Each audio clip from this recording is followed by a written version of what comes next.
तो निखिल क्या है, देखो सबसे पहला हर एक चीज़ के अंदर एक स्टाइल है। आप सिंपल सी चीज़ देखो, हम टू बी डिफरेंट, जैसे अब आपने ऐसे तैयार तू किया है, डोले भी आपने कस ली है, मैंने देख ली है, तो हमें क्या है डिफरेंट, यदि कोई चीज़ अच्छी लगी तो वो बतानी है, अच्छी नहीं लगी तो चुप कर जाना, क्योंकि ऐसे तो हो ही नहीं सकता। तो जो आपने कौन कौन सी चीज़ है जो आपको जची, अपने साथियों को बताना है। इसमें से किसी का नाम पता है आपको? आपका खास दोस्त कौन है इसमें से? सर यश। यश, बस यश बैठा था बेटा।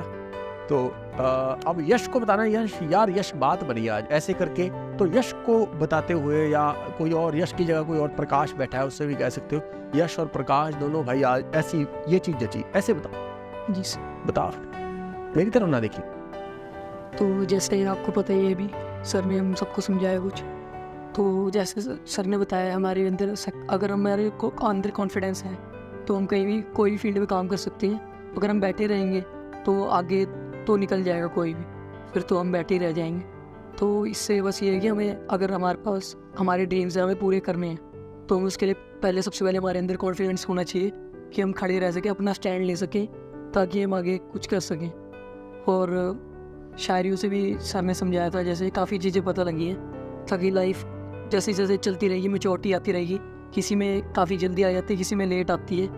तो ये पर आखिर है कि अगर आप खड़े रहोगे, स्टैंड लोगे, अपना खुद कॉन्फिडेंस से रहोगे, तो बहुत आगे जाओगे। अगर आप नहीं खड़ोगे, ऐसे ही बैठे रहोगे, तो अब जैसे मैं आया हूँ, मैं खड़ा हूँ, मैं अभी आपके सामने बोल रहा हूँ क्योंकि मेरे ने कॉन्फिडेंस था और आप लोगों ने भी मेरा नाम लिया, तो मैं आगे बोला, आपके आगे मैंने प्रेजेंट कर रहा हूँ मैं अपने आप। जैसे और भी कोई लोग है, कोई शर्मा जाता है बोलने में, अगर वो मैं उसको यही कहूँगा, अगर उसके अंदर कॉन्फिडेंस है, आओ आप बोलो, कुछ गलतियाँ होंगी वो आप सीखने को मिलेंगी, जो नहीं होगी वो आप आगे वाले बंदे को भी सिखाओगे। तो मेरा यही सबसे है कि अपने अंदर सबसे पहले कॉन्फिडेंस लाओ और स्टैंड लो, अपना खड़े रहो, आके बोलो इधर। वो तो कुछ नहीं होता, आगे चाहे 60 लोग हो 70 लोग हो, वो मैटर नहीं करता है। यहाँ आके खड़ना बहुत बड़ी बात है कि हम सबके आगे बोल रहे हैं, ये सबसे अच्छी बात है हमारे लिए। तो यही चीज़ है। और अगर हम कोई माइंड सेट रखेंगे कि हमें ये चीज़ अचीव करनी है, तो अगर माइंड सेट रहेगा तो वही जाएगा हमारा माइंड सेट और हम अचीव करके रहेंगे। सो यही सब चीज़ें हैं जो हमें देखनी है लाइफ में और आगे बढ़ना है। Thank you. बहुत बढ़िया, बहुत बढ़िया। अच्छा यार, जो RCED में आप है ना, RCED का कितना बड़ा रोल है आपको आपकी ज़िंदगी में, जो आपने समझ अडॉप्ट किया उस पर? सर बेसिकली सर अभी मेरी +2 हुई है, तो उसके बाद सर वैसे तो माइंड सेट था कि HM वगैरह होटल मैनेजमेंट करना है, but sir due to some financial support वगैरह वो सब नहीं हो पाया। सो सर मेरा फ्रेंड है एक, वो भी इसी कोर्स से करके गया है RCD से, तो उसने मुझे बताया कि इसमें यहाँ पे IT स्किल्स वगैरह, इंग्लिश फोकस स्किल्स, वो सब बढ़ाई आती है, हार्ड स्किल्स, सॉफ्ट स्किल्स, तो वो चीज़ें काफ़ी इंप्रूव करेंगे मेरी उसमें तो लाइफ में आगे, ताकि मैं अगर कहीं भी जॉब वगैरह कर सकूँ तो काफ़ी हेल्पफुल रहेगा। तो उसने रिकमेंड किया था मुझे यहाँ आने, और मेरा एक्सपीरियंस अभी मेरे को 2nd मंथ चल रहा है मेरे को काफ़ी अच्छा है। टीचर स्टाफ उनका काफ़ी अच्छा है, सपोर्टिव है, अच्छी तरह समझा रहा है, तो काफ़ी अच्छा चल रहा है अभी तक हमारा। तो और हमें एक पैटर्न मिल चुका है कि हमारी लाइफ का ट्रैक अभी एक ट्रैक बना है कि यहाँ हमें इस चीज़ में आगे जाना है, और साथ में हमारी ग्रेजुएशन भी चल रही है। बहुत बढ़िया। अच्छा, अब मेरे में क्या अच्छा लगा सर आपका ये कि आप में कॉन्फिडेंस था, आपने सबके आगे अच्छा बोला, और आपकी जो थिंकिंग है समझाने की वो काफ़ी अच्छी थी, हर एक बच्चे को समझ आया होगा। और आपने जो वर्ड हमें नहीं पता थे वो भी आपने समझाए, जो मैच्योर को आपने हिंदी वर्ड में बताया था वो हमें नहीं पता था, वो आपसे हमें पता लगा।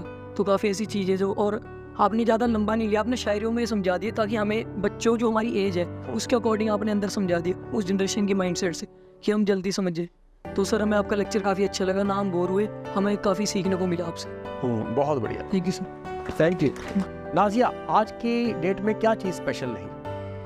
आज सर हमें बहुत ज़्यादा कॉन्फिडेंस मिला है, और हमें ऐसा मिला कि हमने अपने आप पे कॉन्फिडेंस होना चाहिए, हमें अपने आप में दम होना चाहिए। हम बोल तो देते हैं कि हम ये कर लेंगे, लेकिन खुद दम भी होना चाहिए कि हाँ कर लूँगी मैं, उठना है उसके लिए, ऐसे नहीं कि बैठे बैठे ही बोलते रहना है। हमने आगे चलना है अपनी मंजिल की तरफ और उसको अचीव करना है। नाजिया, अब अगली बात का जवाब देने से पहले, जो आप बोल रहे हैं ना उसको जीते हुए का मतलब पता कैसे होता है? जीना का मतलब कि मैं तुम्हें प्यार करता हूँ, मैं तुम्हें बहुत प्यार करता हूँ, ये होता है जीना, जिसको हम लोग एक्ट का मतलब, हम एक्ट नहीं कर रहे, हम रियल बात कर रहे हैं। यार तुम कितने अच्छे हो यार, कमाल, कितने अच्छे हो यार तुम, मैं तुम्हें मार दूंगा, तुम मार दूंगा।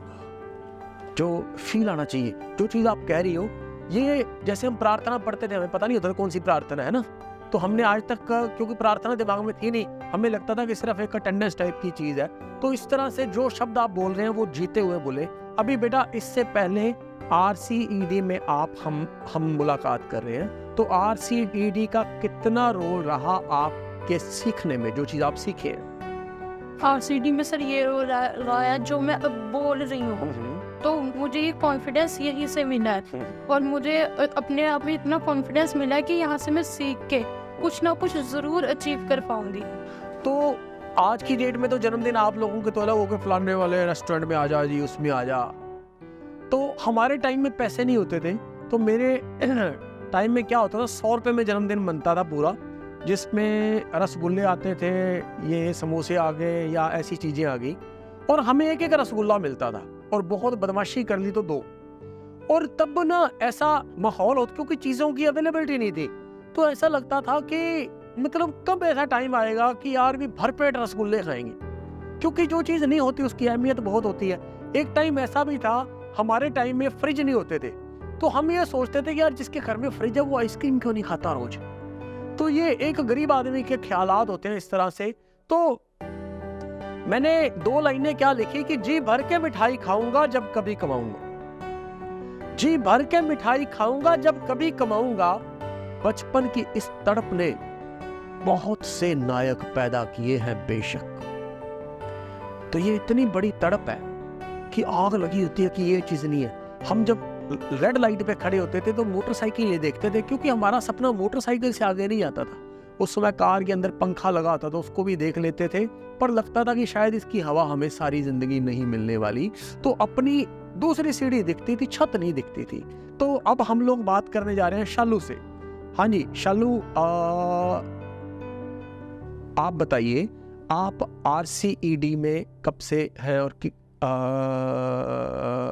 आपको यहाँ क्या स्पेशल लगता है? मैं RCD में जुलाई से आ रही हूँ, जो कि मेरे लिए ना यहाँ आना काफ़ी मतलब एक कह सकते हैं कि चुनौती भरा है, क्योंकि मैंने ना अभी 12th पास किया और मैं गांव से यूपी से, तो अभी शिफ्ट भी इसी साल किया है मैंने।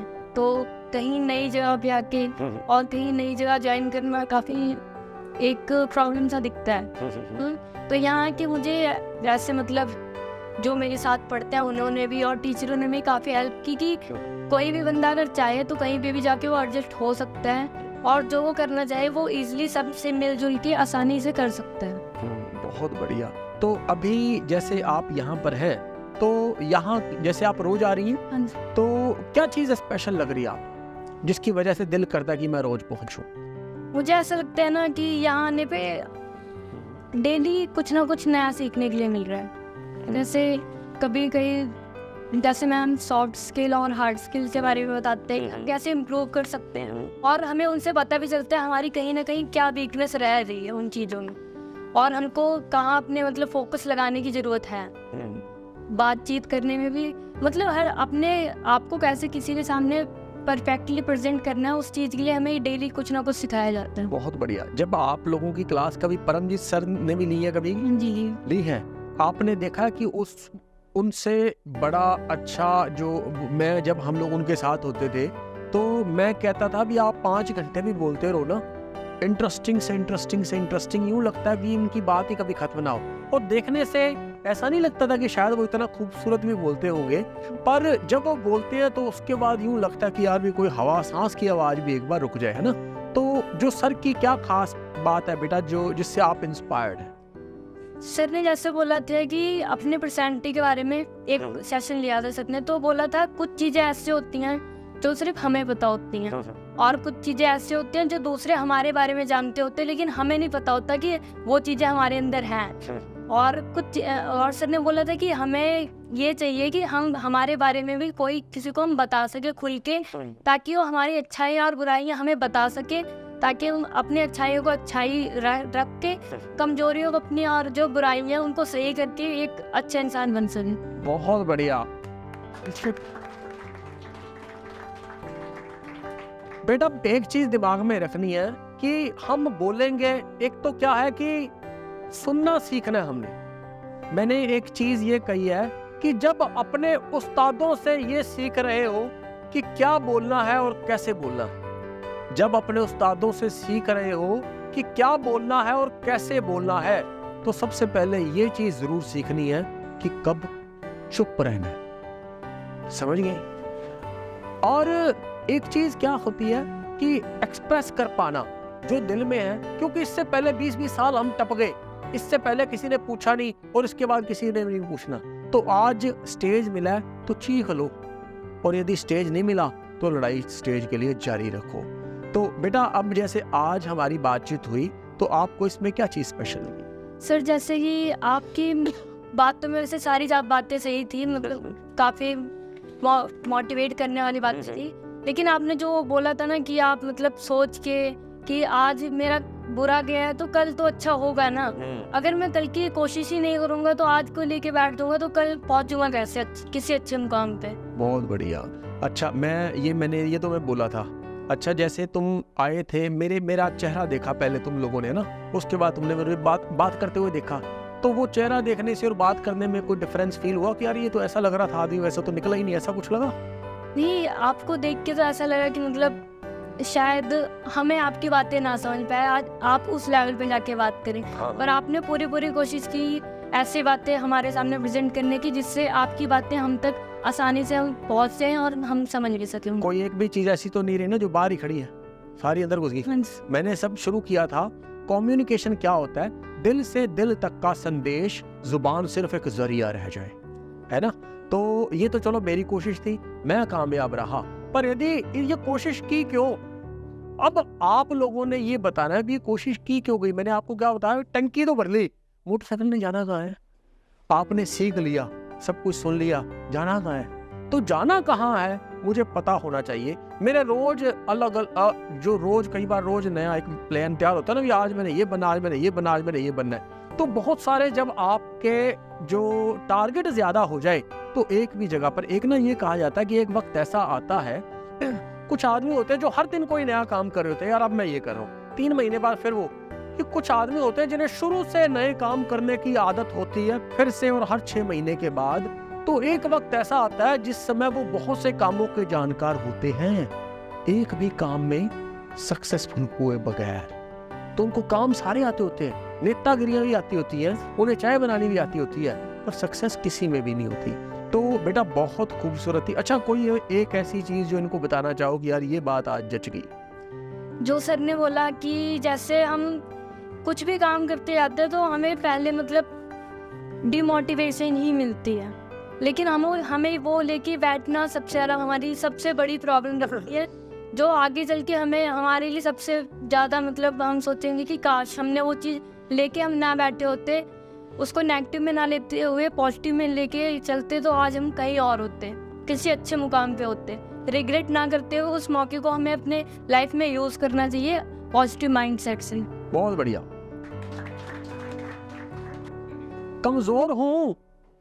कमजोर हूं दबा लो, क्या फर्क पड़ता है? जब दिमाग पे चढ़ी होती है क्या कहते हैं, कमजोर हूं दबा लो, क्या फर्क पड़ता है?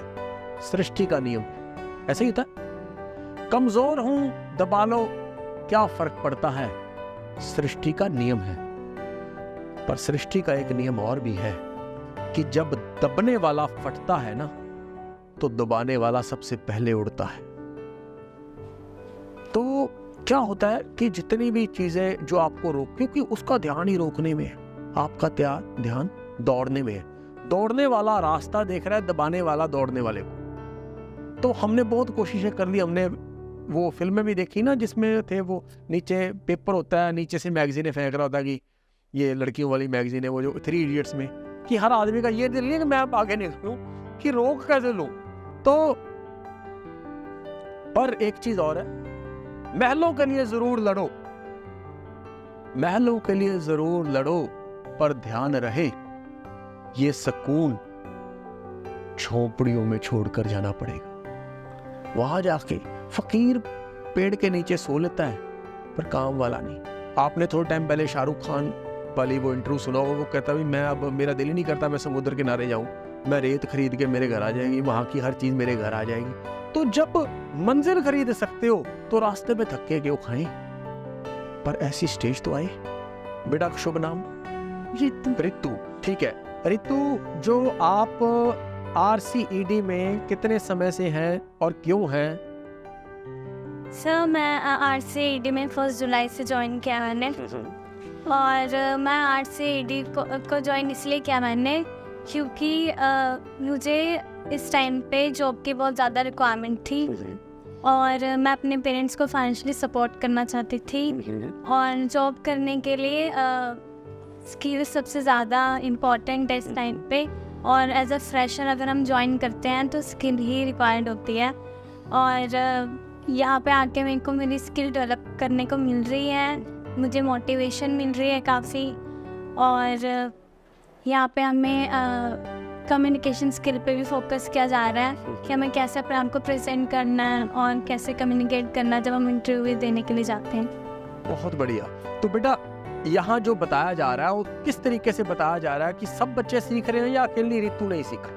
सर यहाँ पे इतनी अच्छे से सिखाया जा रहा है कि ऑलरेडी सबको यहाँ पे समझ में आ रहा है, क्योंकि यहाँ पे हमें एक्टिविटीज़ करवाई जाती है, लाइक वर्बल कम्युनिकेशन है तो उसके लिए भी एक्टिविटी करवाई गई है, नॉन वर्बल कम्युनिकेशन पे भी एक्टिविटीज़ करवाई गई है, तो उससे बहुत ही बेटर वे में समझ में आया सब। बहुत बढ़िया। जब आप यहाँ आई हैं तो आने के बाद 1 महीना, 1.5 महीना, 2 महीने होने वाले हैं, 2 महीने में आप अपने अंदर कितना परिवर्तन महसूस करती हैं? लाइक मेरे अंदर कॉन्फिडेंस बिल्डअप हुआ है, मैं आज यहाँ पे सबके सामने प्रेजेंट को बोल पा रही हूँ।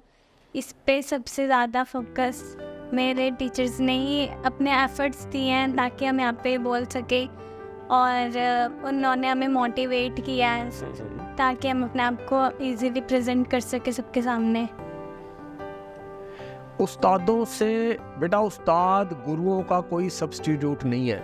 हम हमेशा कहते हैं कि गुरुओं के गोडे पकड़ लो। गोडे पकड़ने का मतलब कि यदि आप आज तक किसी जगह नहीं पहुंचे तो इसका मतलब आपको गुरु नहीं मिले, और यदि मिले तो आपने उनको गुरु नहीं समझा। तो अब ये उम्र ऐसी है, आप इस उम्र में हम यहाँ पर इसलिए बैठे हैं क्योंकि इससे पहले वाली जो उम्र हम लोगों ने बिताई उसमें हम स्पेशल नहीं थे। यदि हम उस समय स्पेशल नहीं थे तो जरूरत आन पड़े कि आज हम लोगों को फिर से स्पेशल बनने के लिए एक नए उस्तादों का चुनाव करना पड़ा। तो कम से कम जो वक्त बीत चुका है वो तो हमारे नियंत्रण में नहीं है, तो जो अगला वक्त है ये ना हमारे हाथ से निकल जाए। एक ना चीज होती है कि जब आप चलते हैं तो आपको कभी कोई टोक देता है, कभी कोई टोक देता है। वो टोकने का मतलब नहीं होता, वो आपको रोकने आए होते हैं, क्योंकि मुकद्दर ने हर किसी को सक्सेसफुल होने के लिए नहीं बनाया। मैंने आपको क्या कहा था, हर आदमी को रोकने के लिए बीच में जगह अलग अलग लोग छोड़े हुए हैं जो आपको रोक के यार यहीं बैठ जाए, यार क्या करें आगे जाके। कई बार पढ़ने में जा रहे होते हैं, यार तू वखरा, यार तूने ज़्यादा कोर्स करना, तू यार अब अपने यार को छोड़ के जाएगा। तो ये वो लोग हैं जो आपको रोकने के लिए आए हुए हैं अलग अलग तरीके से। तो क्या होता है कि आपकी तैयारी, बंद कमरे में सपने देखे जाते हैं और आपको लोगों की जरूरत होती है बंद कमरे के सपनों को पूरा करने के लिए। आपको बंद कमरे से हमें बाहर आने की जरूरत पड़ती है। तो किसी जंगल पर अपना राज सिद्ध करने के लिए आपको शेर के बाद किसी और जानवर से लड़कर दिखाने की जरूरत नहीं है। तो इसलिए रास्ते की छोटी चीजों में एनर्जी, कई बार कहते हैं ना, आप 2 सीढ़ियां आगे चले गए थे, फिर किसी ने गाली निकाल दी, आप 2 सीढ़ियां, 1 सीढ़ी नीचे आ गए उसको गाली निकालने के लिए। कि यदि आप नीचे से ऊपर गए हो और यदि नीचे ही आना था तो ऊपर क्यों गए, और यदि ऊपर चले गए हो तो ऊपर के तौर तरीके से रहो, क्योंकि ऊपर वाला पीछे नहीं देखता। तो इसी में आपको कहा गया है कि छोटे छोटे जानवरों पर हिट नहीं करना। शेर को यदि आपने खत्म कर दिया तो जंगल आपका हो जाता है। डन। अगला साथी, शुभ नाम? माय नेम इज जशन। जशन, बहुत खूबसूरत। हाँ जी जशन, आप RCED में कितने समय से हैं, क्यों हैं, क्या वजह है? सर मैं RCED में 1 जुलाई से ही हूँ, हमारा सेम बैच है। और RCED के बारे में हमें हमारे कॉलेज से पता चला था। वहाँ पे RCED का सेशन हुआ था जहाँ पे बताया गया था कि यहाँ पे हमारी पर्सनैलिटी डेवलपमेंट के लिए, स्किल डेवलपमेंट के लिए कोर्सेज करवाए जाते हैं फ्री ऑफ कॉस्ट।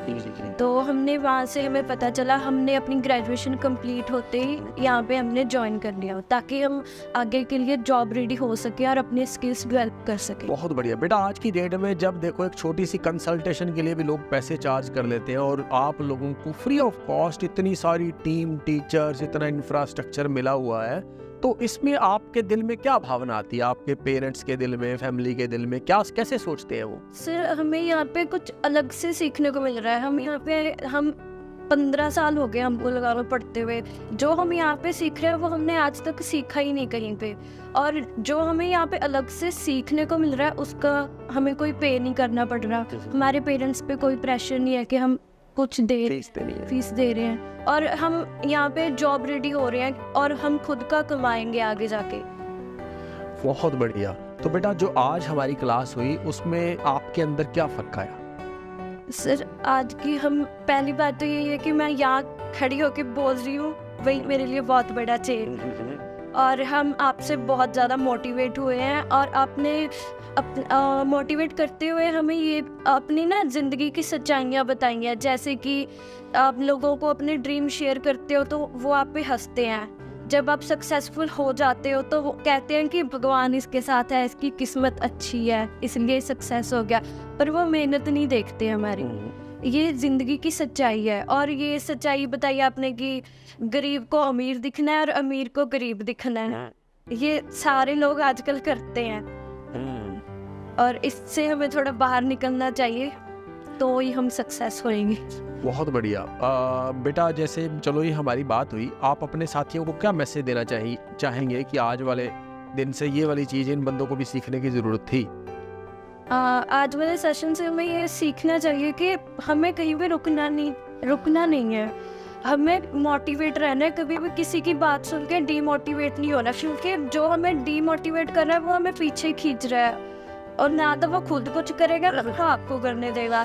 इसलिए अच्छा है कि आप उसकी बात ना सुने, अपने आप पे ध्यान दें, आगे बढ़े। बहुत बढ़िया। बेटा बाप बैठो। जनरली क्या होता है कि आप लोगों की परवरिश हुए हो या पाले गए हो या किस तरीके से कहा जाता है, जब आपको पेरेंट्स, बहुत सारे बच्चे हैं जिनको पेरेंट्स प्रोटेक्ट करते हैं, जैसे किसी को कोई गाली देने के लिए कर दिया या किसी में कोई बात नहीं, ऐसा चलता है। तो ये मैं आपको ना एक बहुत खूबसूरत स्टोरी सुनाता हूँ। लोपो सर आपने भी सुनी है। तो एक बार मैं एक जगह पे, एक डॉक्टर थे, उनके यहाँ कॉल करने के लिए गया तो बैठा था, जब बैठे बैठे छोटा सा बच्चा आया अंदर से, तो सारे जने, सबको पता था, मैं तो चलो पहली दूसरी बार गया था तो सबको पता डॉक्टर साहब का बच्चा है, 4 साल का होगा। तो 4 साल का आके तो डॉक्टर यूं पर्ची लिखते लिखते, तो वो ना आके जो पेशेंट वहां बैठे थे उसको बोला कत्ता, उसको 2-3 गालियां निकाली उसने, है ना। और डॉक्टर पर्ची लिखते लिखते, अरे टाबर, राजस्थान में टाबर कहते हैं, टाबर कहता मस्त हो गए वो टाबर मतलब भी बड़ा मस्त है और ये फलाना है ना। तो बात करते करते जब पेशेंट के जाने के बाद मेरी बारी आई तो मैं बुद्धिजीवी फील होता था, बुद्धिजीवी समझते, थोड़ा सियाना सा आदमी, फिर सहमति मांगते, कहते यार कैसा लगा मेरा बच्चा, कहा देखा कितना उत्तेजना से एक्साइटेड बच्चा था। मैं कहा बॉस यदि बुरा ना माने तो मैं कुछ कहना चाहूंगा। मैं कहा देखिए अभी उसने गाली निकाली आपके पेशेंट को, जो आपको फीस देकर इस स्टेज पर बिठाया उन्होंने, है ना, उसको गाली दी और आपको बड़ा अच्छा लगा, और आपने अच्छा लगा और उस पर आप मुस्कुराए, इसका मतलब आपने सहमति दे दी कि वो एक सही ट्रैक पर जा रहा है।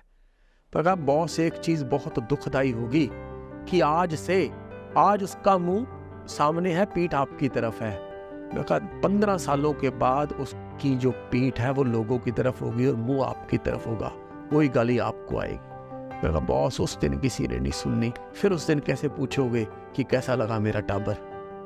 तो मैं कहा इतनी सी चीज होती है कि जब आपको गलत परवरिश में आप होते हो, कई बार पेरेंट्स की थोड़ी सी गलती भी होती है जो आपको ट्रैक से उतार देती है। फिर आपकी औकात कब पता लगती है, जब आप दुनिया में उतरते हो। तो मैंने परवरिश के ऊपर एक सब्जेक्ट लिखा कि यदि अमीर है या एवरेज आदमी है, कि बच्चे की झोली आधी खाली रहने दो, बच्चे की झोली आधी खाली रहने दो, ये उसे भरने को लड़ेगा।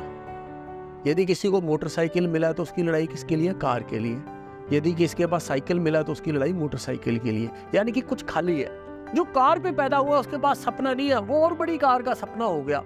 पर जब कार पे पैदा हुआ इसका मतलब जो सड़क पे पैदा नहीं हुआ उसने गर्मी उसकी छाती ने सहन नहीं की। तो बच्चे की झोली आधी खाली रहने दो, ये उसे भरने को लड़ेगा। भर दी ये झोली आपने तो उसे मकसद ढूंढना पड़ेगा। पहले कदमों पर ही तैयारी जरूरी है, वो अपने पैंतरे गड़ेगा। संस्कार पहुंच गए उसमें आपके तो तकदीर बदलने को लड़ेगा। खुशियां दीजिए एहसासों की, साधनों की नहीं। एहसास और साधन में फर्क है। साधन का मतलब क्या है? ये ले साइकिल, मैंने 2 साल लड़ने के बाद मुझे साइकिल मिली, यानी कि तब तक 2 साल यदि मैं रोया तो मुझे साइकिल की कीमत पता थी। 2 साल बाद जब साइकिल मिली तो हम फर्स्ट फ्लोर पे रहते थे, नीचे ग्राउंड पे साइकिल खड़ी होती थी। रात को 2 बजे भी उठ के देखता था कि साइकिल खड़ी तो नहीं, खड़ी तो ही है। तो क्योंकि उसके पॉलीथीन भी 3 महीने 4 महीने तक नहीं उतरने दिए। लोग मजाक उड़ाते थे, यार अभी तो पुरानी होगी इसको उतार देगा, नहीं मेरे लिए तो नहीं है। तो सपना कलेजे के साथ बांध के चलने की आदत पड़ गई। खुशियां दीजिए एहसासों की, साधनों की नहीं। आज भी मैं थैंकफुल हूँ, यदि वो मुझे मिल जाती तो मेरी लड़ाई थोड़ी होती। अच्छा यदि वो मिल जाती तो आपको सुनाने के लिए मेरे पास स्टोरी क्या आती, इस स्टोरी में स्वाद खत्म हो जाना था। खुशियां दीजिए एहसासों की, साधनों की नहीं। वो खुद सीढ़ियां चढ़ेगा, चलने दीजिए जमीन पर, हथेलियों पर नहीं। दस्तूरों की सियासत पड़ेगा। कदर की कीमत बता, थोड़ी कदर करिए। इतनी इज्जत भी नहीं करनी कि वो साहब ही बन जाए। कदर की कीमत बता, थोड़ी कदर करिए। वो कदर करवाने को लड़ेगा। तखत का रास्ता बता, हाथ पीठ पर रखिए। वो खुद तखत को बढ़ेगा। दुनिया की अहमियत बता, दुनिया में रखिए। दुनिया की अहमियत का मतलब हर आसपास कम्युनिटी, साथी, रिश्ते, सबकी अहमियत बताना जरूरी है कि सबकी वैल्यू क्या है। दुनिया की अहमियत बता, दुनिया में रखिए। वो अपनी दुनिया पढ़ेगा। हक से ज्यादा फर्जों की बात कीजिए। हक से ज्यादा फर्जों की बात कीजिए। उठे सरों की भी इज्जत करेगा। जो नहीं है कोई इशारा कीजिए। जो नहीं है कोई इशारा कीजिए। जो हो सकता है को बढ़ेगा। अब ये लास्ट लाइन है। जो नहीं है कोई इशारा कीजिए। जो हो सकता है को बढ़ेगा। शतरंज बिछी दुनिया में वो एक मोहरा कहिए। शतरंज बिछी इस दुनिया में वो एक मोहरा कहिए। सिपाही, राजा, वजीर में अपना रूप गढ़ेगा। तो जो जिसकी परवरिश जैसी होगी वो वैसा सामान लूट कर ले जाएगा। आप ये सोचो आप अकेले हो, आप कमजोर हो, तो आप दुनिया के सबसे कमजोर मेंटालिटी के बंदे हो, क्योंकि ये दुनिया खुली है। जो दम रखता है आपसे पहले भी लूट कर ले गया। और यदि आप लोगों ने कभी मुगल टाइम या कोई भी चीजें पढ़ी हो तो आपको ये पता लगेगा कि यदि बाबर था, हुमायूं का बेटा था अकबर, मुगल शुरू हुआ तो जो बाबर था, बाबर एक सिपाही था। सिपाहियों ने महसूस किया कि जब हम पढ़ते थे राजा भोग विलास में, भोग का मतलब भोगने का, विलास का मतलब स्वाद ले रहे होते थे, भोग का मतलब अपना जो वक्त है, अपना राज है, वो राज नहीं कर रहे थे, उस राज का भोग रहे थे। भोगने का मतलब आपके सामने रसगुल्ले आ गए, आपने सारे भोग लिए, खा लिए, स्वाद पूरा ले लिया। उनके पास सपना ही नहीं था कोई, तो जो था उसको संभाल, उनको लगता था कि ये विरासत है, ये ऐसी चलेगी। पर उसी टाइम पे जो सिपाही थे वो सिपह सलार बनने की तैयारी में थे, क्योंकि सिपाही के पास ड्रीम था। ड्रीम तो उसके पास होगा ना खाली हाथ। आप लोगों पर आपके माता पिता की मन चाहा पैसा ना खर्च पाने की मजबूरी। मेरे बापू मेरे को साइकिल नहीं दिलवा पाए। आप पूरी लाइन फिर से सुनिए। आपके माता पिता की आप पर मन चाहा पैसा ना खर्च पाने की मजबूरी आप लोगों के लिए इस संसार में एक बहुत बड़ी अपॉर्चुनिटी की शुरुआत है। कि आप तो खाली हाथ हो, क्या लुट जाएगा आपका? तो खाली हाथ पड़ने के लिए आप दुनिया सारी पड़ी है लूटने के लिए।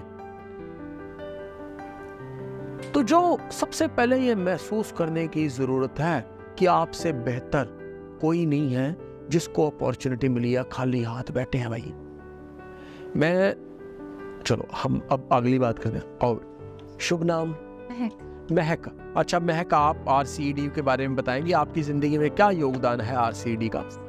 से मैं कॉन्फिडेंस ला पाई अपने अंदर, क्योंकि पहले मैं क्योंकि 12th मैंने अभी भी की है, तो इतना मैं बाहर भी नहीं निकली हूँ कभी अपनी लाइफ में। तो अभी मेरे को पता चला है कैसे लोगों से बात करनी चाहिए, कैसे नहीं। मेरे फ्रेंड्स भी नहीं कभी इतने रहे ही नहीं है, तो यहीं पे आगे जितने फ्रेंड्स हैं, नॉलेज है, सभी यहीं से ग्रैब किए मैंने। यहाँ सारे बच्चे जो आपका ग्रुप है सारे बहुत अच्छे मिले आपको, बहुत बढ़िया। तो आरसीईडी में आके आपको दोस्त मिले, साथी मिले, सीखने को क्या क्या चीज़ें मिली जो आपको लगता है भी शायद आप में आ ही नहीं सकते थे? मुझे स्किल्स जैसे अब मैं बात कर पा रही हूँ, बेसिकली सबसे पहले यही है, अगर दुनिया में रहना तो बात करना सीखना पड़ेगा। अगर आपको बात करनी किसी से नहीं आएगी तो कोई फायदा ही नहीं है इस चीज़ का। तो वो सबसे इम्पोर्टेंट है जो मैंने यहाँ सीखी है। बहुत बढ़िया। तो बेटा अभी जैसे आज हमने जो बातचीत की उसको आप किस नज़र से देखती हैं? एक तो पहली बात वो बातचीत मतलब है काफ़ी अच्छी, मीन्स सबको मोटिवेट कर रही है वो बात कि हाँ भाई, क्योंकि सब यहाँ बैठे अभी ये रिलेट कर पाएंगे कि भाई हम कल्ले नहीं है जिसके ऊपर ये मुसीबत है, सब है कोई ना कोई मुसीबत से निकला है। और ये भी हो सकता है कि जो बैठे हैं वो ये सोच रहे हो कि हमारी मुसीबत कम है उनकी ज़्यादा है, तो हमें थैंकफुल होना चाहिए कि हमारी कम है, जिन मुसीबत है भी तो हम उससे फेस कर सकते हैं। अगर इन्होंने किया तो हम क्यों नहीं। अच्छा ठीक। एक चीज़ बेटा समझने की ये है कि हम ये माने कि हम यहाँ इसलिए बैठे हैं क्योंकि आपके पेरेंट्स बहुत बड़ी स्टेज तक नहीं पहुँचे, पर उन बेचारों ने जो चीज़ नहीं देखी, सारी उम्र लड़ने के बाद भी उनको वो चीज़ नहीं मिली, इसीलिए वो अपने ड्रीम्स, अपने सपने उन्होंने अपने बच्चों पर ट्रांसफ़र कर दिए। पर वो अपने बच्चों की लिमिट उतनी ही समझते हैं कि जितनी उनकी खुद की। यदि कोई चिड़िया है तो उसको लगेगा कि 100 फुट से ज़्यादा चिड़िया का बच्चा नहीं उड़ सकता, है ना। तो उन चीज़ों को, उन बैरियर्स को, उन ख्यालात की जो बैरियर्स है उसको हम लोगों को तोड़ना पड़ेगा। एक टाइम था जब मैंने पहली सेकंड हैंड कार ली तो मेरे पिताजी 2 दिन तक मेरे से गुस्से रहे, कहते यार तू नज़र लगवाएगा, कहता तुमसे समझ नहीं आती, क्योंकि वो एक एवरेज है। हमने 3 महीने बाद फिर बदल ली, फिर 3 महीने बाद फिर दूसरी सेकंड हैंड लेते थे, फिर बदल लेते थे। तो वो कहते यार तू नज़र लगवाएगा, तू कहता भाई यार लोगों की नज़रों में आ जाएंगे। और ये बात क्या है, मैंने एक बार मेरे पिताजी, मेरे फादर साहब जो मेरे से इस बात पे कोई हमारी नोक झोंक होगी इस बात पे ना, कोई भी, तो मैंने कहा यार आप एक चीज़ बताओ भी, आप बहुत खास हो या बहुत इंटेलिजेंट हो यार, बहुत बड़ी स्टेज पर हो, एक टाइम याद करो कि आपका जन्म हुआ समझ लो 1950 में। 1950 में आपका जन्म हो गया। 1950 में शायद इंडिया के अंदर मर्सिडीज आ गई थी, और 1950 में इंडिया के अंदर 5 स्टार होटल थे। तो इसका मतलब जो मर्सिडीज आ गई थी वो आपके लिए तो नहीं आई थी। मर्सिडीज आई तो वो आपके लिए नहीं आई। 5 स्टार होटल में आप नहीं रुक रहे थे, पर फिर भी खुल रहा था, खुल गए थे, कारें भी बिक रही थी। इसका मतलब कोई हमसे लाखों गुना इंटेलिजेंट लोग उस समय थे, अमीर लोग उस समय थे, कैपेबल लोग उस समय थे, जिनकी वजह से मर्सिडीज और 5 स्टार होटल्स यहां पर थे, जो खर्च कर सकते थे उस समय पर वो आप नहीं थे। तो हीरो फिर कौन हुआ? हीरो तो वो हुए ना जो उन चीजों को भोग पा रहे थे, जो उन चीजों के लिए खर्च कर पा रहे थे।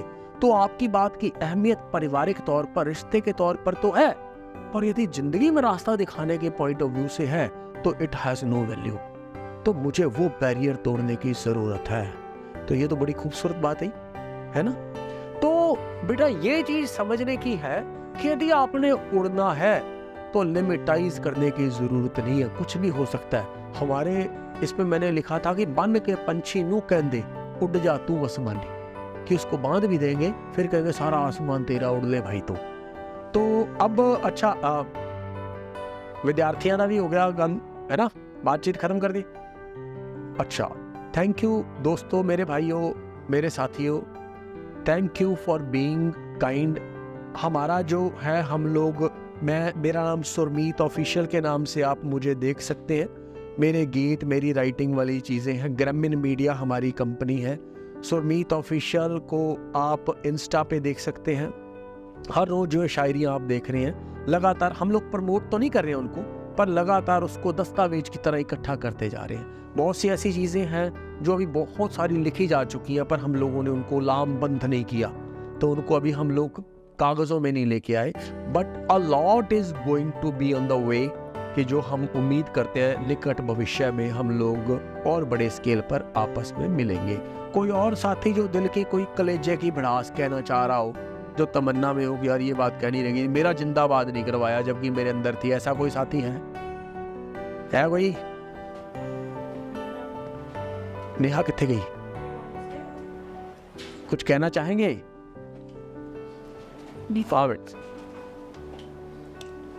नेहा ते लाओ कैमरा भाई।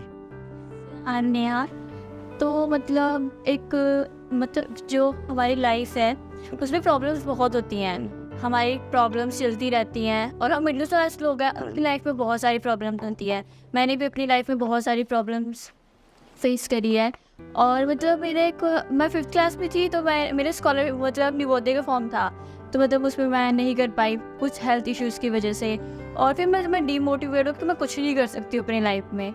बट फिर 9th to 10th में मेरे को स्कॉलरशिप लगी, मेरे को बुक्स मतलब वहीं से मिली थी, तो मतलब आई कि मोटिवेशन मैं कुछ कर सकती हूँ, आई कैन डू इट। तो फिर 10th की जब मेरी 3 महीने की छुट्टियाँ पड़ी, मैंने इसमें कुछ नहीं किया, मैंने सोचा मैं कुछ भी नहीं कर सकती हूँ। फिर +2 मेरी अभी जस्ट कंप्लीट हुई है अप्रैल में, तो मुझे यहाँ पे मेरी दी ने बताया था, जो यहाँ के स्टूडेंट रह चुके हैं, कि RCT आपको फ्री ऑफ कॉस्ट पढ़ाएगा, और आपकी जो सॉफ्ट स्किल, हार्ड स्किल है, कम्युनिकेशन स्किल्स है, वो आपको इम्प्रूव करेगा। तो मैंने सोचा कि हाँ मैं कुछ अब कर सकती हूँ। सर मैं जब यहाँ आई थी तो फर्स्ट डे मैंने ये सोचा, मतलब मैं आई तो यहाँ पे इतनी क्राउड था कि मैंने सोचा कि इतनी ज़्यादा भीड़ में मैं कल क्या करूँगी। फिर मैंने जब धीरे धीरे हुआ, मैं टीचर से मिली, सबसे मिली, यहाँ मेरे फ्रेंड्स भी अच्छे बने, तो मैंने सोचा कि हाँ मैं कुछ कर सकती हूँ। जब मैं 0 पे आई थी, अब हाँ कि मुझे 50-60% सब मैं यहाँ से जाऊँगी तो इतना होगा कि मैं कुछ बन के जाऊँगी, अपने पापा के, अपने मॉम्स के जो भी हैं उनके जो वांट्स हैं उसको सेटिस्फाई कर पाऊँगी। और मतलब मेरे पेरेंट्स का ये है कि मैं गाँव में एक अपना बिजनेस करूँ, क्योंकि वहाँ पे जो गर्ल्स हैं वो कुछ नहीं करते, मतलब एक हो कि हाई किसी लड़की ने आगे यहाँ पे कुछ किया है, बिजनेस खोला है, तो और लड़कियों को भी मोटिवेशन करना चाहूँगी। और RCT का बहुत ज़्यादा थैंक यू है कि उन्होंने ये खोला, और जो अफोर्ड नहीं कर पाते वो यहाँ पे करते हैं आके, अपनी कम्युनिकेशन स्किल्स, अपने मोटिवेशन, मतलब मैं बहुत ज़्यादा अच्छा थैंक यू। और सर यहाँ पे मतलब ये है कि आपको एक्टिविटीज़ भी करवाते हैं, उसके थ्रू इतना अच्छा क्लियर समझाते हैं कि आपको समझ भी बहुत अच्छी तरह आता है। ये होता है ना सर, हमको किसी थाली में कुछ परोस के नहीं मिलता है, उसको हमें खुद अचीव करना होता है।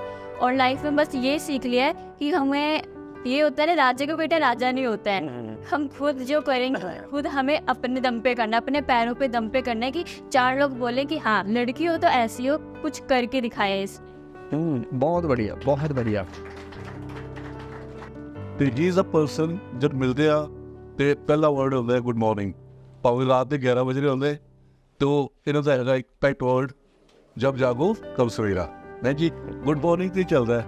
ਤੇ ਉਹਦੇ ਬਾਅਦ ਜਿੰਨੇ ਬੰਦੇ ਕੰਮ ਕਰਦੇ ਨੇ, ਸਪੋਜ਼ ਤੁਸੀਂ ਇਹਦੇ ਕੋਲ ਕੰਮ ਕਰ ਰਹੇ ਹੋ ਤੇ ਇਹਨੂੰ ਪੁੱਛੋ ਵੀ ਹੁਣ ਕੀ ਹੈ, ਇਸ ਕੁੜੀ ਨੂੰ ਕਾਰ ਲੈ ਕੇ ਦੇਣੀ ਹੈ, ਹਨਾ, ਇਸ ਮੁੰਡੇ ਨੂੰ ਕੁਝ ਹੋਰ ਲੈ ਕੇ ਦੇਣਾ, ਅੱਜ ਕਾਰ ਲੈ ਕੇ ਦੇਣੀ ਤੁਹਾਡੇ ਤਾਂ ਅਸੀਂ ਲਈ ਹੈ। ਉਹ ਇਹਨਾਂ ਦਾ ਹੈਗਾ। ਤੇ ਉਹਦੇ ਬਾਅਦ ਬੇਟੇ ਮਤਲਬ ਇਹਨਾਂ ਨੇ ਇੱਕ ਚੀਜ਼ ਸਿੱਖੀ ਕਿ ਜ਼ਿੰਦਗੀ 'ਚ ਕੋਈ ਚੀਜ਼ ਐਸੀ ਨਹੀਂ ਜਿਹੜੀ ਸਿੱਖੀ ਨਹੀਂ ਜਾ ਸਕਦੀ, ਠੀਕ ਹੈ। ਇਹ ਤੇ ਕਵਿਤਾਵਾਂ ਬਹੁਤ ਵਧੀਆ ਲਿਖਦੇ ਨੇ, ਕਵਿਤਾਵਾਂ ਵੀ ਲਿਖਦੇ ਨੇ, ਤੇ ਜਦ ਮਰਜ਼ੀ ਬੋਲੋ ਤੇ ਕਹਿੰਦੇ ਆਈ ਐਮ ਆਲਵੇਜ਼ ਫਰੀ ਹੁੰਦੇ ਨੇ, ਭਾਵੇਂ ਬੱਦੀ ਬੈਠੇ ਤੇ ਭਾਵੇਂ ਕਿਤੇ ਬੈਠੇ ਹੋਣ। ਤੇ ਉਹ ਉੱਥੇ ਇੱਕ ਬੰਦੇ ਨੇ, ਇਹਨਾਂ ਨੇ ਕਵਿਤਾ ਪੜ੍ਹਨ ਲੱਗੇ ਤੇ ਪ੍ਰੈਸ ਰਿਪੋਰਟਰ ਕਹਿੰਦਾ ਅੱਜ ਨਵੀਂ ਕਵਿਤਾ ਸੁਣਾ ਦਿਓ, ਇਹਨਾਂ ਨੂੰ ਕਹਿੰਦਾ ਨਵੀਂ ਕਵਿਤਾ ਸੁਣਾ ਦਿਓ। ਤੇ ਇਹਨਾਂ ਨੇ ਨਵੀਂ ਕਵਿਤਾ ਸੁਣਾਤੀ, ਇੱਕ ਨੇਤਰ ਦੇ ਉੱਤੇ, ਅੱਖਾਂ ਦੇ ਉੱਤੇ ਬਹੁਤ ਵਧੀਆ ਕਵਿਤਾ ਬੋਲਦੇ ਸੀ, ਤੇ ਉਹਨੇ ਕਿਹਾ ਜੀ ਨਵੀਂ ਕਵਿਤਾ ਸੁਣਾ ਦਿਓ।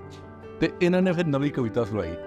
ਤੇ ਫਿਰ ਮੈਂ ਇਹਨਾਂ ਨੂੰ ਉੱਥੇ ਉਸ ਦਿਨ ਰਿਕੁਐਸਟ ਕੀਤੀ, ਮੈਂ ਕਿਹਾ ਜੀ ਐ ਮੇਰੇ ਵਤਨ ਕੇ ਲੋਗੋ ਹੈ ਨਾ, ਜਰਾ ਆਂਖ ਮੇ ਭਰ ਲੋ ਪਾਣੀ, ਲਤਾ ਨੇ ਕਿੰਨੇ ਸਾਲ ਪਹਿਲੇ ਗਾਇਆ ਸੀ, ਅੱਜ ਵੀ ਗਾਉਂਦੇ ਆ, 26 ਜਨਵਰੀ ਨੂੰ ਵੀ ਤੇ 15 ਅਗਸਤ ਨੂੰ ਵੀ। ਤੇ ਕਹਿੰਦੇ ਫਿਰ ਕੀ ਕੀਤਾ ਜਾਏ, ਮੈਂ ਕਿਹਾ ਸੁਰ 'ਚ ਪਾ ਦਿਓ ਆਪਣੀ ਕਵਿਤਾ। And can you believe it, ਉਸ ਵੇਲੇ ਪਹੁੰਚ ਗਏ 23 ਸੈਕਟਰ ਸਵੇਰੇ ਉਸਤਾਦ ਦੇ ਕੋਲ, ਕਹਿੰਦੇ ਮੈਂ ਸਿੱਖਣਾ ਹੈ। ਕਹਿੰਦੇ ਨਹੀਂ ਤੁਹਾਡੀ ਉਮਰ ਸਿੱਖਣ ਵਾਲੀ ਨਹੀਂ ਹੈ, ਤੁਸੀਂ ਛੋਟੇ ਹੁੰਦੇ ਤਾਂ ਸ਼ਾਇਦ ਸਿੱਖ ਜਾਂਦੇ। ਕਹਿੰਦੇ ਛੋਟੇ ਹੁੰਦੇ ਕਿੰਨੇ ਟਾਈਮ ਸਿੱਖਦੇ, ਕਹਿੰਦੇ 3 ਸਾਲ 2-3 ਸਾਲ ਸਿੱਖ ਲੈਣੇ। ਤੇ ਕਹਿੰਦੇ ਜੀ ਮੈਨੂੰ ਸਿਖਾ ਦਿਓ, ਮੈਂ 2 ਤੋਂ ਪਹਿਲੇ ਸਿੱਖ ਲਵਾਂਗਾ। ਤੇ ਉਹਨਾਂ ਟੀਚਰ ਜਾਂ ਟ੍ਰੇਨਰ ਨੇ, ਉਸਤਾਦ ਨੇ ਕਿਹਾ ਟਰਕਾਈਏ, ਤੇ ਟਰਕਾਉਣ ਲਈ ਕਹਿੰਦੇ ਜੀ ਚਲੋ ਠੀਕ ਹੈ, ਤੁਹਾਨੂੰ ਮੈਂ ਟ੍ਰੇਨਿੰਗ ਤਾਂ ਦੇ ਦਿਆਂਗਾ, ਬਟ ਟਾਈਮਿੰਗ ਜਿਵੇਂ ਹੋਣਗੇ ਸਵੇਰੇ 4 ਵਜੇ ਤੋਂ ਪਹਿਲੇ ਆਉਣਾ ਪਏਗਾ। ਇਹ ਪੌਣੇ 4 ਵਜੇ ਘਰ ਪਹੁੰਚ ਜਾਂਦੇ ਸੀ। ਤੇ 1 ਸਾਲ 6 ਮਹੀਨੇ 'ਚ ਇਹਨਾਂ ਨੇ ਆਪਣੀ ਕੈਸਟ ਪਹਿਲੀ ਰਿਲੀਜ਼ ਕਰਤੀ, ਠੀਕ ਹੈ। ਤੇ ਕਹਿਣ ਦਾ ਮਤਲਬ ਕੀ ਹੈ, ਐਨੀਥਿੰਗ, ਪਿਕਚਰ ਬਣਾਉਂਦੇ ਨੇ, ਕਵਿਤਾਵਾਂ ਬੋਲਦੇ ਨੇ, ਔਰ ਦੁਨੀਆ ਜਹਾਂ ਦਾ ਕੋਈ ਕੰਮ ਇਹਨੂੰ ਕਹਿਤਾ ਜੋ ਕਰਕੇ ਦਿਖਾ ਦਿੰਦੇ ਨੇ। ਤੇ ਇਹਦਾ ਬੇਸਿਕਲੀ ਮੈਂ ਜੋ ਸਿੱਖਿਆ ਤਾਂ ਤੂੰ ਨਾ ਉਹ ਹੈਗਾ ਕਿ ਵੀ ਲਰਨਿੰਗ ਦੀ ਕੋਈ ਏਜ ਨਹੀਂ ਹੈ, any time you can learn anything. ਤੇ ਕਮਾਲ ਕਰਦੇ ਨੇ ਨਾ, ਅੱਛਾ ਬੋਲਿਆ ਤੁਹਾਡੇ ਸਾਹਮਣੇ, ਬਹੁਤ ਵਧੀਆ ਮੋਟੀਵੇਟਰ ਹੈਗੇ ਨੇ। ਤੇ ਕੋਸ਼ਿਸ਼ ਕਰਿਓ ਆਪਾਂ ਵੀ ਇਹ ਬਣਨਾ ਹੈ ਨਾ, ਫਿਰ ਤਾਂ ਗੱਲ ਬਣ ਜਾਏਗੀ ਨਾ, ਠੀਕ ਹੈ। ਕੱਪੜੇ ਨਹੀਂ ਨਾ ਵਰਗੇ ਪਾਣੇ, ਪਰ ਇਹਨਾਂ ਵਰਗੇ ਪਾਣੇ। ਇਹ ਬੱਚੇ ਨੇ ਜੀ 4, ਹੈ ਨਾ। ਅੱਜ ਕੀ ਹਾਲ ਹੈ ਤੁਹਾਡੇ, ਠੀਕ ਹੋ? ਇਹ ਚਾਰੋਂ ਬੰਦੇ ਦੁਬਈ ਜਾ ਰਹੇ ਨੇ, ਹੈ ਨਾ ਜੀ। ਸਾਡੇ ਕੋਲ ਇੱਥੇ ਆਉਂਦੇ ਨੇ, ਇੱਕ ਮਿਨਿਸਟਰੀ ਆਫ ਐਕਸਟਰਨਲ ਅਫੇਅਰ ਦਾ ਅਸੀਂ ਪ੍ਰੋਗਰਾਮ ਕਰਦੇ ਹਾਂ, ਜਿਸ 'ਚ the people who are going abroad, ਉਹਨਾਂ ਨੂੰ ਇੱਥੇ ਆਉਣਾ ਪੈਂਦਾ ਹੈ।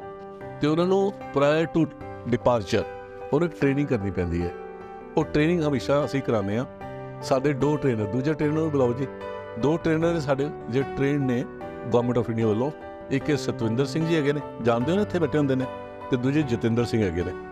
ਅਤੇ ਜਿੰਨੇ ਬੰਦੇ ਜਾਂਦੇ ਨੇ ਇਹਨਾਂ ਨੂੰ ਟ੍ਰੇਨ ਕਰਦੇ ਨੇ ਕਿ ਤੁਸੀਂ ਕੀ ਪ੍ਰੀਕਾਸ਼ਨਸ ਲੈਣੀਆਂ ਉੱਥੇ। ਉਹ ਸਰਟੀਫਿਕੇਟ ਇਹਨੂੰ ਪ੍ਰੋਡਿਊਸ ਕਰਨਾ ਪੈਂਦਾ ਐਟ ਏਅਰਪੋਰਟ, ਬਿਕੋਜ਼ ਉਹ ਸਰਟੀਫਿਕੇਟ ਦੇ ਬਗੈਰ ਐਂਟਰੀ ਨਹੀਂ ਮਿਲਦੀ। ਅਤੇ ਸਰਟੀਫਿਕੇਟ ਅੱਜ ਇਹਨੂੰ ਦੇ ਰਹੇ ਹਾਂ, ਟ੍ਰੇਨਿੰਗ ਲਈ ਆਏ ਸੀ। ਅਤੇ ਉੱਥੇ ਕੀ ਕਰਨਾ ਕੀ ਨਹੀਂ ਕਰਨਾ, ਬਿਕੋਜ਼ ਮੈਨੀ ਟਾਈਮਸ ਇੰਨੀਆਂ ਪ੍ਰੋਬਲਮਸ ਆਉਂਦੀਆਂ ਨੇ ਕਿ ਉਹ ਸਾਡੇ ਘਰ ਵਾਲਿਆਂ ਨੂੰ ਪਤਾ ਹੀ ਨਹੀਂ ਹੁੰਦਾ ਕਿ ਕੀ ਬੈਨੀਫਿਟ ਮਿਲ ਸਕਦੇ ਨੇ ਸਾਨੂੰ। ਹੁਣੇ ਥੋੜ੍ਹੇ ਦਿਨ ਪਹਿਲੇ ਦੇਖਿਆ ਤੁਸੀਂ, ਦੁਬਈ ਦੇ ਕੋਲ ਹੈ ਨਾ, ਗਲਫ ਕੰਟਰੀ ਦੇ ਵਿੱਚ ਇੱਕ ਹੋਟਲ 'ਚ, ਇੱਕ ਰੈਜ਼ੀਡੈਂਸ਼ੀਅਲ ਏਰੀਆ 'ਚ ਅੱਗ ਲੱਗ ਗਈ ਅਤੇ ਕਾਫੀ ਇੰਡੀਅਨ ਜਿਹੜੇ ਸੀ ਉਹਦੇ 'ਚ ਵਿਚਾਰੇ ਚਲੇ ਗਏ। ਔਰ ਉਹਨਾਂ ਘਰ ਵਾਲਿਆਂ ਨੂੰ ਨਾ ਪਤਾ ਹੋਵੇ ਕਿ what facilities are available from the government of India, ਅਤੇ ਫਿਰ ਗੱਲ ਨਹੀਂ ਬਣ ਪਾਵੇਗੀ ਨਾ। ਅਤੇ ਇਸ ਕਰਕੇ ਇਹਨਾਂ ਨੂੰ ਦੱਸਿਆ ਜਾਂਦਾ ਹੈ। ਪਤਾ ਚੱਲ ਗਿਆ ਤੁਹਾਨੂੰ? ਕਿੰਨੀ ਵਾਰੀ ਜਾ ਰਹੇ ਹੋ ਹੁਣ ਤੁਸੀਂ ਬਾਹਰ? ਮੈਂ ਵੈਸੇ ਦੂਸਰੀ ਕੰਪਨੀ 'ਚ ਜਾ ਰਿਹਾ। ਅੱਛਾ ਜੀ, ਪਹਿਲੇ ਗਏ ਹੋਏ ਹੋ? Very good. 10 ਸਾਲ ਤੁਸੀਂ ਪਹਿਲੇ ਲਾ ਕੇ ਆਏ ਹੋ। ਤੁਹਾਡਾ ਕੀ ਪ੍ਰੋਫੈਸ਼ਨ ਹੈਗਾ? ਵੈਸੇ ਮੈਂ ਲੇਬਰ 'ਚ ਗਿਆ ਸੀ, ਫਸਟ ਟਾਈਮ ਜਦੋਂ ਗਿਆ ਸੀ, ਇਸ ਟਾਈਮ ਡਰਾਈਵਰ। ਹੁਣ ਡਰਾਈਵਿੰਗ ਜਾ ਰਹੇ ਹੋ ਨਾ? ਤੁਸੀਂ ਕਿੱਦਾਂ ਜਾ ਰਹੇ ਹੋ? ਪਹਿਲੀ ਵਾਰੀ ਜਾ ਰਹੇ ਹੋ। ਤੁਸੀਂ ਕਿੱਥੋਂ ਰਹਿਣ ਵਾਲੇ ਹੈਗੇ ਹੋ? ਚੰਡੀਗੜ੍ਹ ਦੇ। ਤੁਸੀਂ ਜੀ ਕਿੱਥੇ ਰਹਿਣ ਵਾਲੇ ਹੈਗੇ ਹੋ? ਇਹ ਤੁਹਾਨੂੰ ਪੁੱਛ ਰਿਹਾ ਜੀ। ਮੈਂ ਜੀ ਫਗਵਾੜੇ ਤੋਂ ਆਏ ਹੋ? ਹਾਂਜੀ। ਤੁਸੀਂ ਸਰ? ਨਵਾਂ ਸ਼ਹਿਰ। ਨਵਾਂ ਸ਼ਹਿਰ। ਤੁਸੀਂ ਕਿੱਥੇ ਜਾ ਰਹੇ ਹੋ? ਦੁਬਈ। ਕੀ ਕਰਨ ਜਾ ਰਹੇ ਹੋ? ਮਕੈਨਿਕ। ਕਿਸ ਚੀਜ਼ ਦੇ ਮਕੈਨਿਕ ਹੈਗੇ ਹੋ? Very good. ਅਤੇ ਤੁਸੀਂ? ये शेयर होता हूँ तो as a night driver. Very good. ਇਹ ਸਾਰੇ ਬਾਹਰ ਜਾ ਰਹੇ ਨੇ। ਹੁਣ ਪੁੱਛੋ ਬਾਹਰ ਜਾਂਦੇ ਕਿਉਂ ਨੇ, ਹੈ ਨਾ? ਪੁੱਛੋ ਉਹਨਾਂ ਨੂੰ ਕਿਉਂ ਬਾਹਰ ਕਿਉਂ ਜਾਂਦੇ ਹੋ। ਬਟ ਬਾਹਰ ਜਾਣ ਦਾ ਕੀ, ਅਸੀਂ ਇੱਕ ਦਿਨ ਪੁੱਛਿਆ ਸੀ ਇਹਨਾਂ ਨੂੰ, ਅਤੇ ਸਾਡੇ ਕੋਲ ਇੱਕ ਟ੍ਰੇਨੀ ਆਇਆ ਸੀ, ਅਤੇ ਉਹਨੂੰ ਪੁੱਛਿਆ ਸੀ ਵੀ ਤੁਸੀਂ ਉੱਥੇ ਜਾ ਕੇ ਕਿੰਨੇ ਪੈਸੇ ਕਮਾਉਂਦੇ ਹੋ, ਅਤੇ ਕਹਿੰਦੇ 30,000 to 40,000, ਕਈ ਵਾਰੀ 50 ਵੀ ਹੁੰਦਾ ਹੈ ਨਾ, ਪਰ ਮੰਥ ਹੀ ਹੁੰਦਾ ਨਹੀਂ। ਅਤੇ ਅਸੀਂ ਉਹਨੂੰ ਕਿਹਾ ਜੀ 30, 40, 50,000 ਰੁਪਏ ਤਾਂ ਇੱਥੇ ਇੰਡੀਆ 'ਚ ਕਮਾ ਲੈਂਦੇ ਹਾਂ। ਪਰ ਉਹ ਅੱਗੋਂ ਬੋਲੇ, ਬੜਾ ਵਧੀਆ ਚੀਜ਼ ਬੋਲੇ, ਕਹਿੰਦੇ 50,000 ਕਮਾ ਲੈਂਦੇ ਹਾਂ, ਪਰ ਖਰਚਾ 60,000 ਦਾ ਹੋ ਜਾਂਦਾ ਹੈ ਨਾ, ਹੈ ਨਾ ਯਾਰ। ਖਰਚਾ ਅੱਜ ਇਹ ਕਰਨਾ ਹੈ, ਅੱਜ ਉਹ ਕਰਨਾ ਹੈ, ਅੱਜ ਉਹ ਕਰਨਾ ਹੈ। ਜਿੱਥੇ ਜਾਂਦੇ ਨੇ ਕੰਪਨੀ ਦੇ ਵਿੱਚ, everything is being taken care bye the company.